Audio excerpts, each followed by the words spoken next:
Sir बताइए, जो RSS का हेडक्वार्टर घेराव किया गया था, आपको क्या लगता है कि ये घेराव कामयाब हुआ है, सक्सेसफुली हुआ? देखो, उनको एक चेतावनी देना था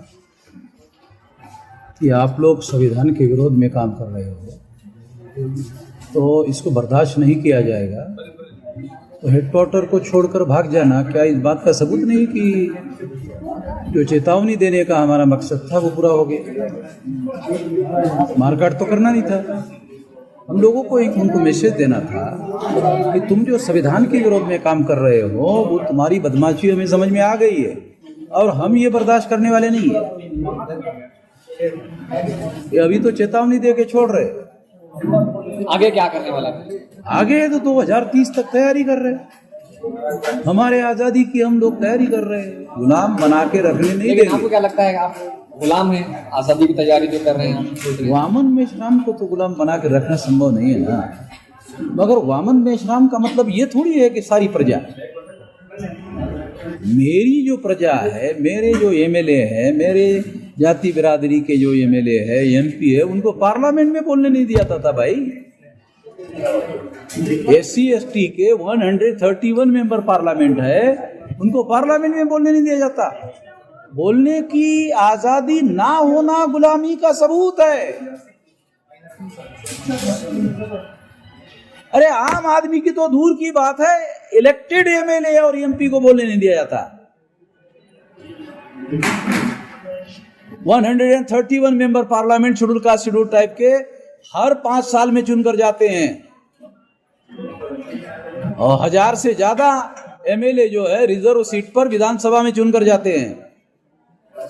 जब इतने ज्यादा लोग चुनकर जाते हैं तो कभी हमारे एमएलए एमपी को बोलते हुए देखा? कभी अखबार में उसका कोई बयान छप के आया? नहीं सर, आप आरएसएस के इतना अगेंस्ट क्यों हैं? वजह क्या है? क्या वजूहात की बिना पर? अखबार वाले में वो लोग कहते हैं हम राष्ट्रवादी है, आरएसएस वाले राष्ट्रवादी है। जिनका डीएनए विदेशी है, अंग्रेज का भी डीएनए विदेशी था, तो इन्हीं ब्राह्मणों ने अंग्रेजों को कहा कि तुम विदेशी हो इसलिए तुमको देश पर राज करने का अधिकार नहीं है। तो डीएनए कहता है ब्राह्मण भी विदेशी है, तो उसी सिद्धांत के अनुसार जो ब्राह्मणों ने अंग्रेजों के लिए लागू किया था, उसी सिद्धांत के अनुसार अगर विदेशियों को भारत पर राज करने का अधिकार नहीं है, डीएनए कहता है ब्राह्मण विदेशी है, तो ब्राह्मण को भारत पर राज करने का अधिकार किस आधार पर? भाजपा किसने बनाई? आरएसएस ने। आरएसएस किसने बनाया? ब्राह्मणों ने। नरेंद्र मोदी तो आरएसएस का नॉमिनेटेड प्राइम मिनिस्टर है, तो राज तो वास्तविक आरएसएस का है, आरएसएस का मतलब ब्राह्मणों का है। क्यों मानेंगे हम? ये सिद्धांत की बात है। आरएसएस के जो ब्राह्मण हैं उनकी खेती, वामन मेश्राम की खेती लगी है क्या? मेरे ढोर डंगर उनके खेती में जाके चल रहे, उनके ढोर डंगर मेरे खेती में आके चल रहे। इसकी वजह से वामन मेश्राम का और मोहन भागवत का झगड़ा चल रहा है। ऐसा कोई झगड़ा है? मोहन भागवत के पास भी खेती नहीं है, वामन मेश्राम के पास भी कोई खेती नहीं है। तो ये झगड़ा निजी नहीं है, ये झगड़ा सिद्धांत का है कि अगर अंग्रेजों के लिए विदेशियों को भारत पर राज करने का अधिकार नहीं है, तो विदेशी ब्राह्मणों को भारत पर राज करने का अधिकार कैसे है? सिद्धांत की लड़ाई है, निजी झगड़ा थोड़ी है। और कर्नाटक में आने वाले साल में इलेक्शन है, तो आपकी तंजीम की या आगे देखो, बीजेपी के लोगों को यूनाइटेड फ्रंट बनाकर हरवाया जा सकता है। ऑल अपोजिशन के लोगों को यूनाइटेड फ्रंट बनाना चाहिए।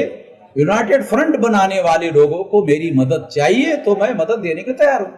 सेकुलर गवर्नमेंट कर्नाटक में बननी चाहिए। सर, मूल निवासी वर्सेस आरएसएस ऐसा फाइट चलता है, और कर्नाटक भी और सतीश जारकिहोली एमएलए बेळगाव से एक इशू हो गया। तुम भी नेशनल लेवल पे भी ऐसा इशू होता है। सो जारकिहोली वो स्टेटमेंट को वो मनुवादी बहुत लोग ऑब्जेक्शन करता है, मोदी का नहीं ऑब्जेक्शन करता है, ऐसे कंट्रोवर्सी बोलते हैं क्या? जारकिहोली जो है वो गलत जगह पर है। वो जिस घर में रह रहा है उस घर के लोग ही बोल रहे तुमसे हम सहमत नहीं। मनुवादी बाहर के लोग तो दूर है। डीके शिव कुमार ही बोल रहा है कि तुमसे सहमत नहीं, फिर भी वो कांग्रेस में बना हुआ है। उसको अगर थोड़ी इज्जत है यार की थोड़ी को, तो इस्तीफा दे, आ जाए मेरे साथ मिलकर लड़ते हैं। क्योंकि कांग्रेस में रहकर उसने बयान दिया और कांग्रेस वाले उसकी बात नहीं मान रहे। अभी मेरे पास सबूत है, उसको चाहिए तो मेरे से ले लेना। उदयानंद सरस्वती है ना ब्राह्मण, गुजरात का टंकारा का, उसने लिख कर कि ये हिंदू मुसलमान की दीवी गाली, ये लिख के रखा, मेरे पास किताब है दयानंद सरस्वती का। हाँ, किताब है मेरे पास। अभी का बहुत मुस्लिम्स कर्नाटक में कांग्रेस के साथ चलता है और बीजेपी को वोट डाल दिया। लास्ट एमपी इलेक्शन में, वही इलेक्शन में वो कैंडिडेट हमारा है ऐसे बोलता है, बीजेपी कैंडिडेट को ये हमारा कैंडिडेट है ऐसे बोलता है। उन लोगों को कैसे क्या बोलना चाहिए? अब वो मुस्लिम लोग अपना फैसला बनाकर ऐसा कर रहे हैं, अगर वो गलत काम कर रहे हैं तो ये सवाल भी उनको ही पूछना चाहिए, मेरे को भी पूछ रहे हो। वो गलती कर रहे हैं, सवाल मेरे को पूछ रहे हैं, मैंने कौन सी गलती की जो सवाल पूछ रहे हो मेरे को? सीएम इब्राहिम, ये मुस्लिम लीडर, वो बोलता है हम भी वो जारकीहोली, वो मुस्लिम लीडर कर्नाटक में वो ये पुराना लीडर माइनॉरिटी बिल लेके आ गया, वो पावर जाने लेने के वो जेडीएस गया। वो बोलता है जारकीहोली गलत बोलता है। सीएम इब्राहिम एक मुस्लिम लीडर, माइनॉरिटी लीडर है, बोलता है जारकीहोली गलत। तो उसको मालूम है मुसलमानों के वोटों से वो चुनकर नहीं आ सकता, तो दूसरे लोगों के वोट लेना पड़ेगा, दूसरे लोगों को नाराज करना ठीक नहीं रहेगा, इसलिए सीएम इब्राहिम ऐसा बोल रहा है। सर आप मजबूरी है। सर आप केजरीवाल के ताल्लुक से क्या बोलेंगे? केजरीवाल की पॉलिटिक्स जो है एक हिंदुत्व की तरफ जा रही है। केजरीवाल बोल रहा है कि लक्ष्मी का चित्र जो है रुपए पर छापना चाहिए, गांधी जी का हटाना चाहिए है? तो आपको क्या लगता है? तो आरएसएस के लोग, बीजेपी के लोग, विश्व हिंदू परिषद से केजरीवाल अलग कैसे? वही थैले का चट्टा बट्टा है? उसका और उसका क्या अलग है? एक जैसी बोली बोल रहा है, अलग अलग है तो बोली लगती नहीं है। आपको अच्छा, वो क्या कहता है कि मैं भ्रष्टाचारी नहीं हूं, मैं ईमानदार हूं।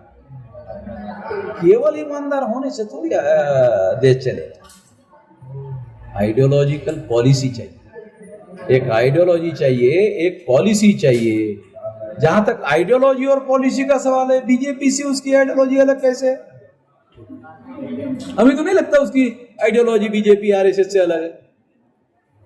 बल्कि बहुत सारे बीजेपी आरएसएस के लोग कहते हैं केजरीवाल अच्छा आदमी है। हमें समझ नहीं आता साला आरएसएस के लोग उसकी प्रशंसा कर रहे हैं। अब आरएसएस के लोग केजरीवाल की प्रशंसा कर रहे हैं तो फिर तो कुछ तो मामला होगा, कुछ गड़बड़ वाला मामला है। तो सोचने वाली बात है।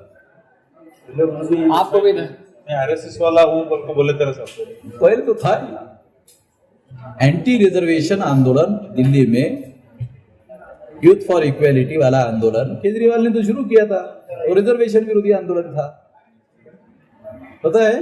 दिल्ली में यूथ फॉर इक्वेलिटी नाम का संगठन बनाकर केजरीवाल ने आंदोलन किया था, वो रिजर्वेशन विरोधी आंदोलन था। आप लोग पता नहीं, मैं तो दिल्ली में मेरा हेडक्वार्टर है। सर ये अम्बेडकरिस्ट का एनआईए, यूएपीए ऐसे एजेंसियां वो केस डालता है, कैसे? तो किस बात का केस डालता है? यूएपीए का केस डाल दिया बहुत लोग। ये तो पार्लियामेंट का पास किया हुआ कानून है, पार्लियामेंट का पास किया हुआ कानून है, तो उस कानून को लागू करने का सरकार के पास अधिकार है। वो उसका मिसयूज करते हैं, एक अलग बात है, मगर कानून तो पार्लियामेंट ने पास किया। पास गलत कानून पार्लियामेंट के द्वारा पास होना नहीं चाहिए। मगर उनका कहना क्या है, जिन्होंने कानून बनाया, यूएपीए कानून बीजेपी ने नहीं बनाया, कांग्रेस ने बनाया भैया। सर ये उनका क्या कहना है? उनका कहना है देश में आतंकवाद बढ़ रहा है, उसको रोकने के लिए कानून है। अब आतंकवाद के नाम पर किसी को भी ईमानदार को पकड़ लेते, ज्यादातर मुसलमान को पकड़ते, मुसलमानों के नौजवानों को पकड़ते। वो मुसलमानों के नौजवान आतंकवादी आंदोलन में शामिल भी नहीं होते, फिर भी पकड़ते। ये में एक ऑफिस क्यों बेंगलुरु में बन गया सर? जबकि 18 केसेस आरएसएस के ऊपर है। एक केस आरएसएस के ऊपर देशद्रोह का है। 2003 से 2020 तक 18 तक जो भारत में बम ब्लास्ट हुए उसमें आरएसएस का आता है। हसन मुशर्रफ साहब का नाम सुना? वो आईजी महाराष्ट्र के। 3000 पेजेस का डॉक्यूमेंट्री एविडेंस है आरएसएस के विरुद्ध, 3000 पेज का। और आरएसएस पर देशद्रोह का एक मुकदमा भी चल रहा है।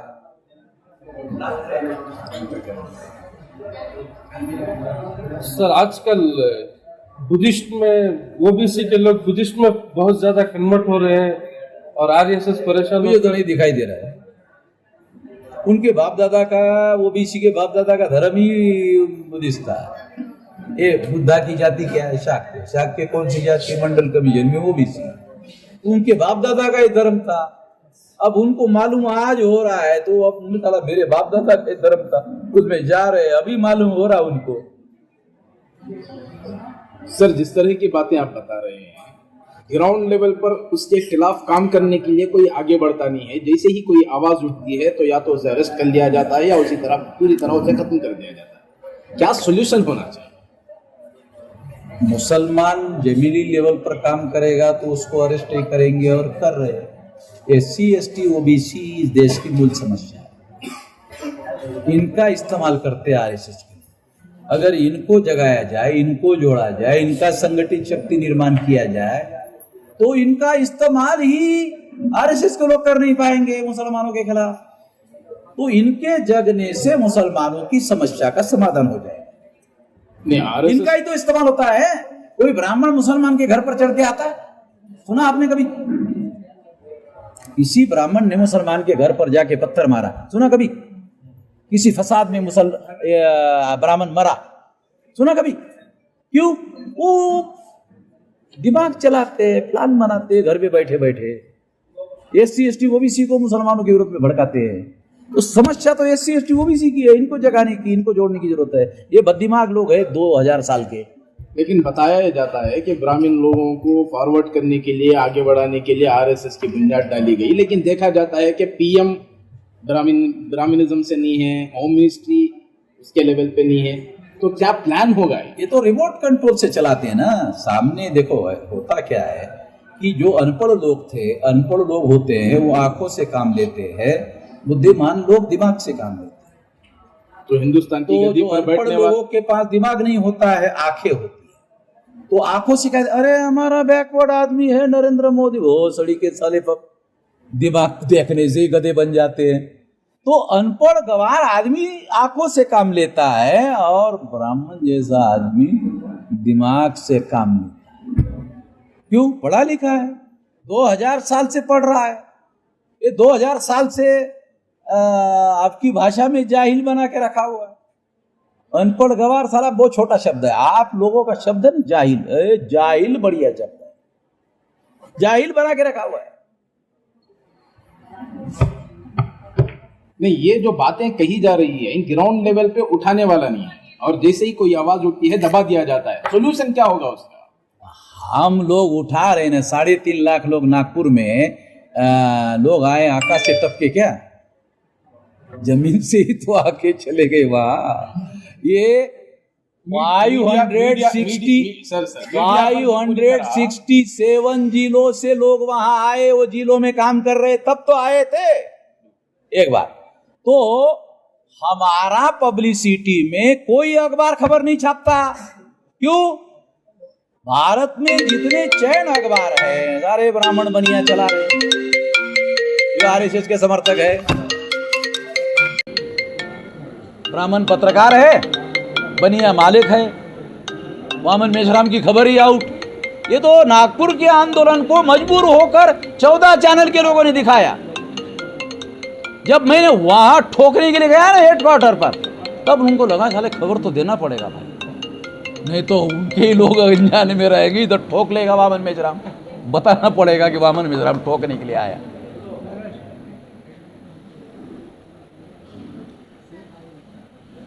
सर आपको धमकाया जाता है, आपके कार्यकर्ताओं को धमकाया जाता है, और कई मरतबा सुनने आता है कि बामसेफ को बैन कर दिया जाएगा। क्या आपको लगता है कि ऑर्गेनाइजेशन बैन होगी? बामसेफ को बैन करने से ज़्यादा फायदा होगा। वामन मेश्राम का दिमाग आम्बेडकर के दिमाग से चलता है।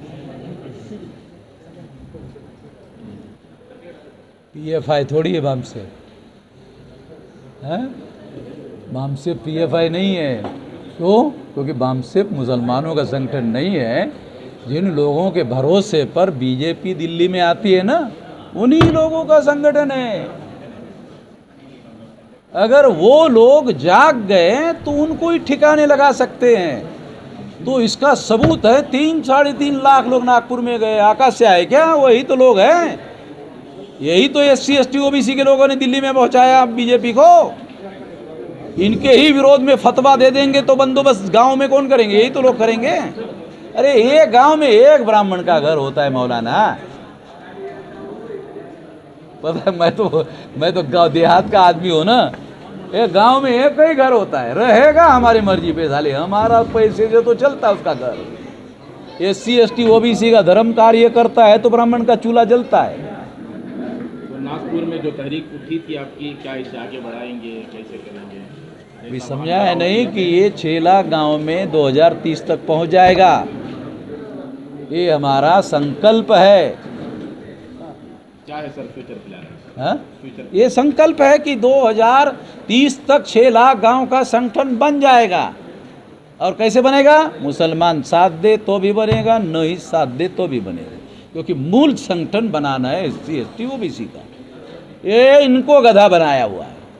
SC ST OBC ब्राह्मण ने इनको गधा बनाया। इनका ही दिमाग ठीक करना है। इनका दिमाग ठीक हो गया, मुसलमान तो पहले से जगे हुए हैं।